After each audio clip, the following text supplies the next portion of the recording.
Today, we're going to be talking about a potentially undervalued stock which is listed on the London Stock Exchange.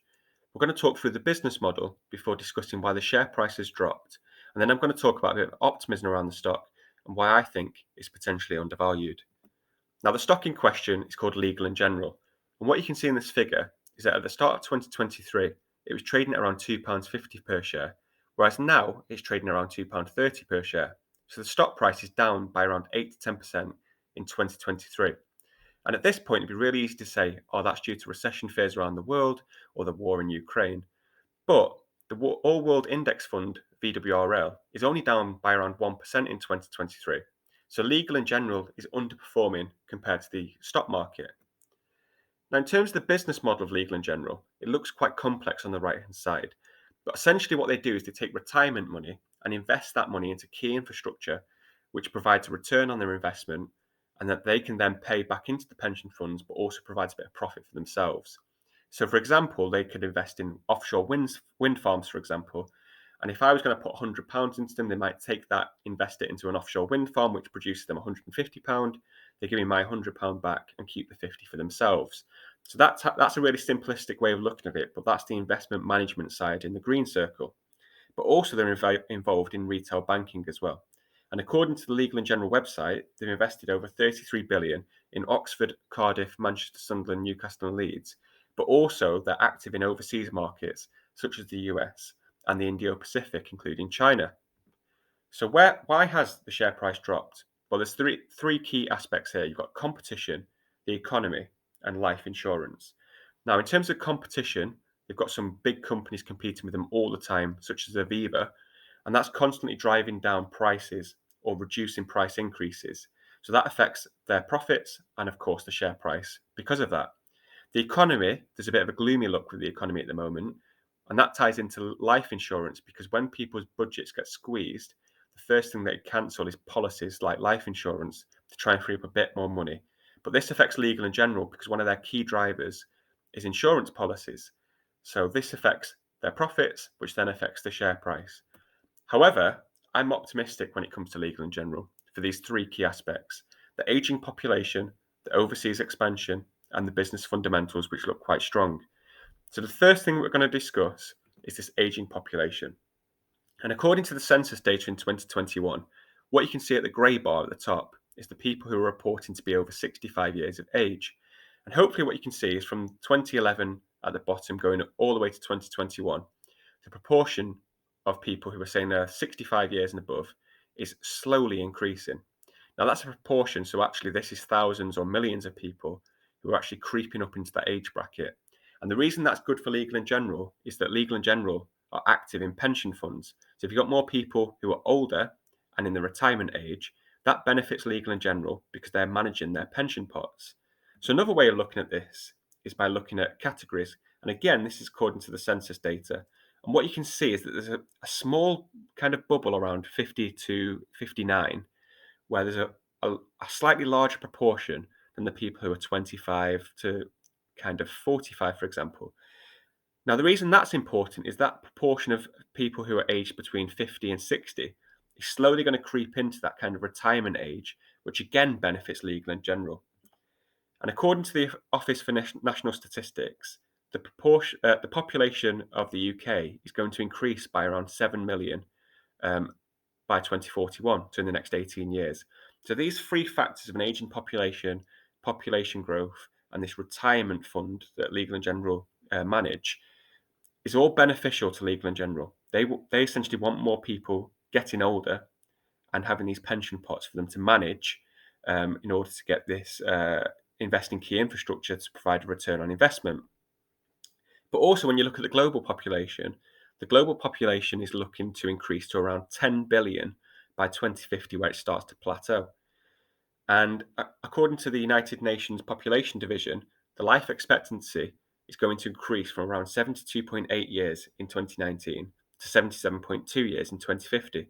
So again, this benefits companies like Legal & General, which are interested in these pension funds that they can manage for people who are living longer.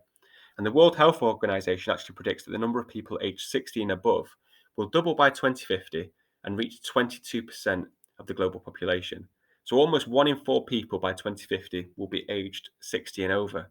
And again, this is really good for Legal & General because you've got these people who are getting into this older age with pension pots for them to manage. Now, the second aspect is this overseas expansion. And again, this is taken from the Legal & General website, but you can see that they're increasingly looking at North America, the Asia Pacific, and Europe as attractive markets to invest in. And actually, they've already invested 4 billion, if you look in the bottom left, into a major life science and technology assets across multiple regional US markets, and they're increasingly looking at investing in China as well.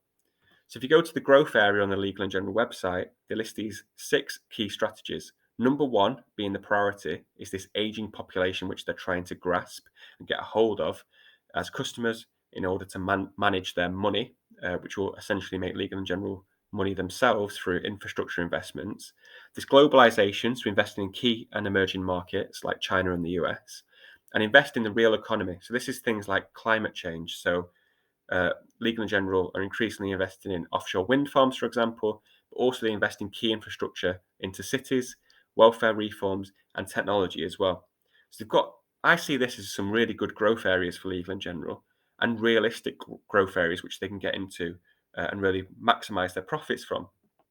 So if you look at the business fundamentals of Legal & General, at the moment, with that share price around £2.30, the PE ratio is around 6.33, which is relatively low for a company like Legal & General.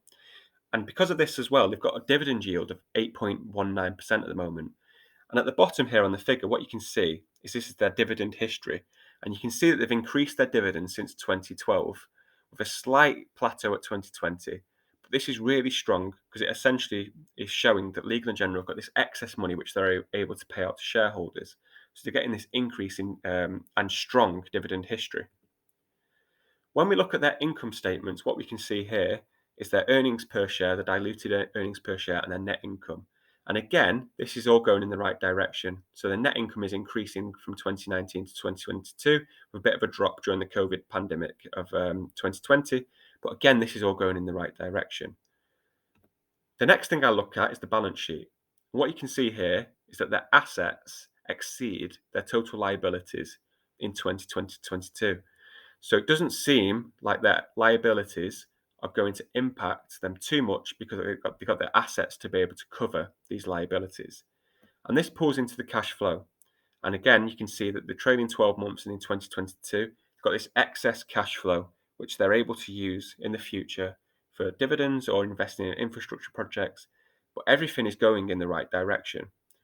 So then I do a few calculations for myself. So their assets exceed their liabilities, a ratio of 1.02.